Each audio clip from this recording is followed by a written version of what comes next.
Hello, God bless you, God bless you, God bless you. I'm so profoundly grateful to have you join me once again on this platform called Equipp, a place where we seek to help you develop the necessary and requisite tools that will catapult you in life, take you to the place of stardom where you become a celebrity, where you are celebrated by all and sundry, where you reach the top and the apex of success in whichever area your endeavor is. I am Bishop Louis Christian Godson.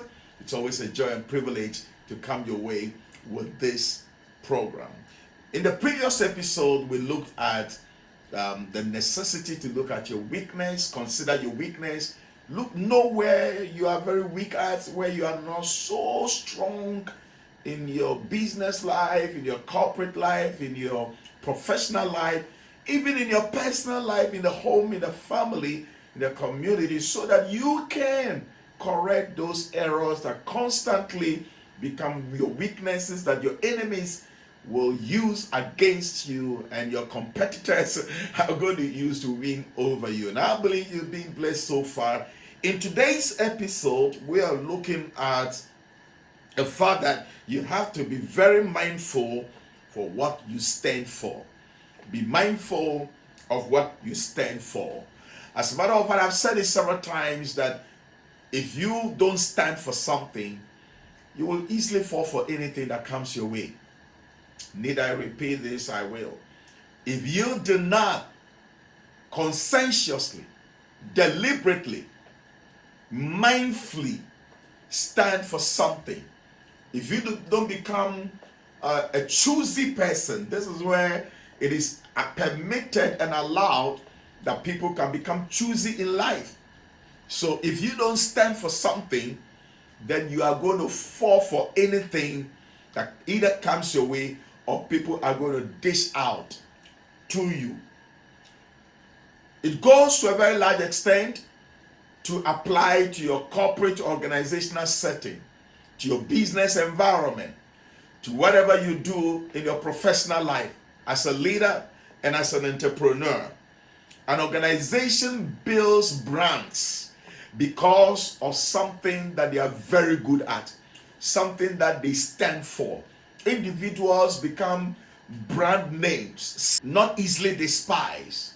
As a matter of fact, people build relevance in the area of what they stand for, and then they emphasize and they keep building on those areas.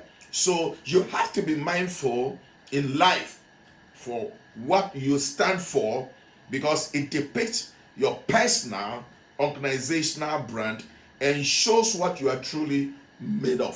For instance, if your desire or what you stand for is excellence, then that is going to give you a competitive edge in the thing that you do. You understand what I'm talking about? If your desire, if your passion, if what you seek to establish, what you really always put your strength in, what you always want to invest in, what you want to accept as normal to you, is that you always excel in your performance, in your output, then that is going to be something that is going to give you a cutting edge in your field.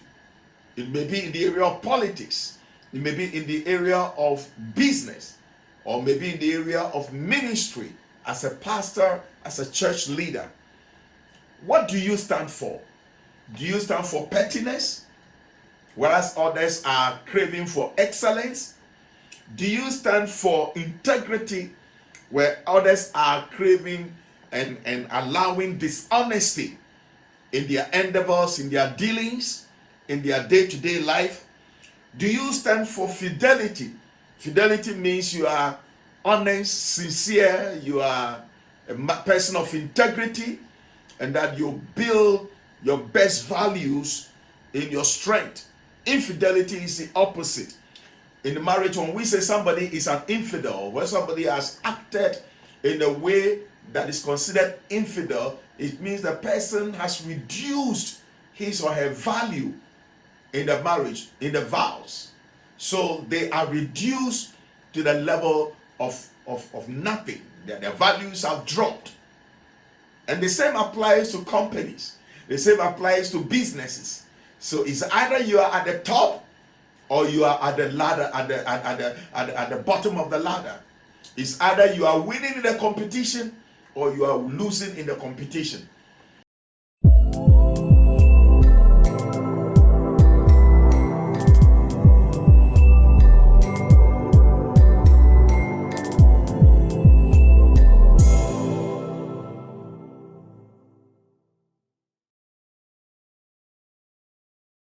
And did I talk about competition? Yes, because I believe to a very large extent, life is full of competitions.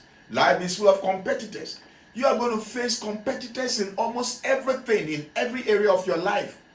Start a business, and by the time you realize somebody is also doing the same thing and trying to outdo you, what are they looking for? They are looking for the gains that you intend making. And then they are bringing in things, or they are going to start doing things that you are not doing. You are considering not necessary. And sometimes it takes just a little bit of an effort to outdo a competitor. Like I always say, anything that is considered extraordinary is just something extra that somebody is adding to the ordinary thing that everybody is doing. Let me repeat this. Everything that is considered extraordinary, that people want to clap for, that people want to hail, that people want to celebrate, is always that thing called extra. Something extra, something very little that others are despising, that others are looking down on. So extraordinary, simply in my terms, is adding something extra to the ordinary thing that everybody is doing, and therefore you becoming at the top, you reaching the top and the apex of the competition. So do you want to become ordinary? Do you want to remain ordinary, or do you want to be an extraordinary person? What levels of achievement do you want to get in your business, in your organization, in your ministry, in your office, in your corporate organization where you work as a staff, as a boss, or whoever you are? What level of success do you want to achieve? Do you want people to celebrate you, or you want people to just accept you as petty? There's always going to be something extra that you are going to add, that you need to add to the ordinary thing that everybody is doing. Maybe an office, everybody is doing the same thing the same way that it's been done traditionally, observing tradition as it was in the beginning, is now and ever shall be, world without end. But trust me, everything that has a beginning always has an end. And when an end comes, another new beginning is going to start. And people who are going to be sustained when the end comes and then a new beginning starts, the people who are going to be considered fit enough to begin in the new beginning are people who are always considered extraordinary. People who always think in an extraordinary way. People who act in an extraordinary way.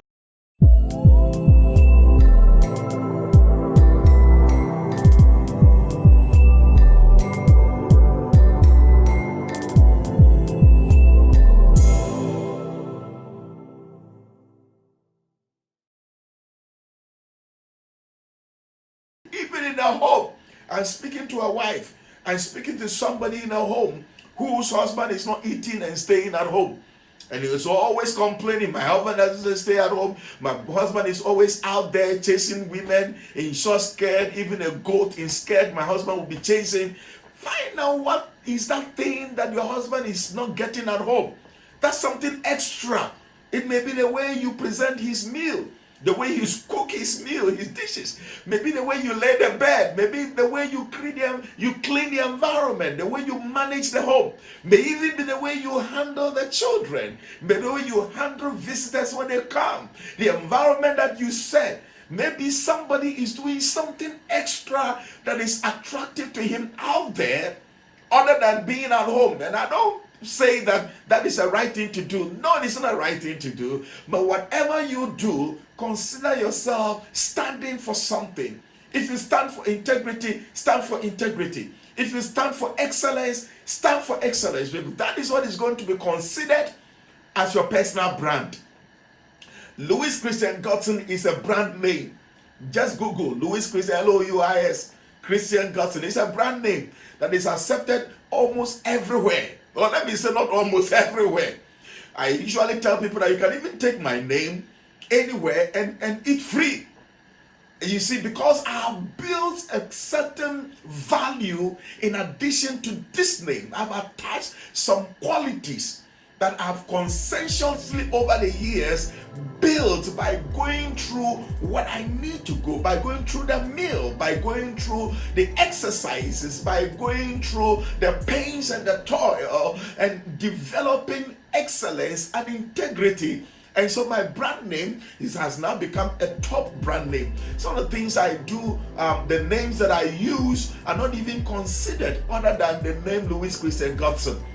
The Wisdom Word Ministries is not even considered as a primary thing to look at, but people will look at Louis Christian Godson rather than ordinary, the corporate name that I stand for. And the same applies to your person, your ideas, your environment. What do you stand for? There must be something you stand for of great value that is going to make the whole difference of you in front of your clients, if you're a business person, in front of your competitors in whichever area that you find yourself. And if you can look at that thing and build on it, build integrity, build excellence, build honesty, stand for the truth. If you say you stand for the truth, don't let it be only when you appear in public. You say something different in public. In private, you are somebody different. In public, everybody see you as honest. Everybody see you as firm on your word. In the office, everybody sees you as firm on your word. But in private, you take bribe. In private, you are dishonest. In private, in secret, people can easily influence you in another way. No, you must stand for something, because that is what is going to build you and the brand that you are building and try to portray out there for your own success. God richly bless you. I will come your way again in the next episodes, and I believe you are being blessed. Please remember to share these posts, these videos, and you are going to be blessed. God bless you. I'll see you again. Bye-bye.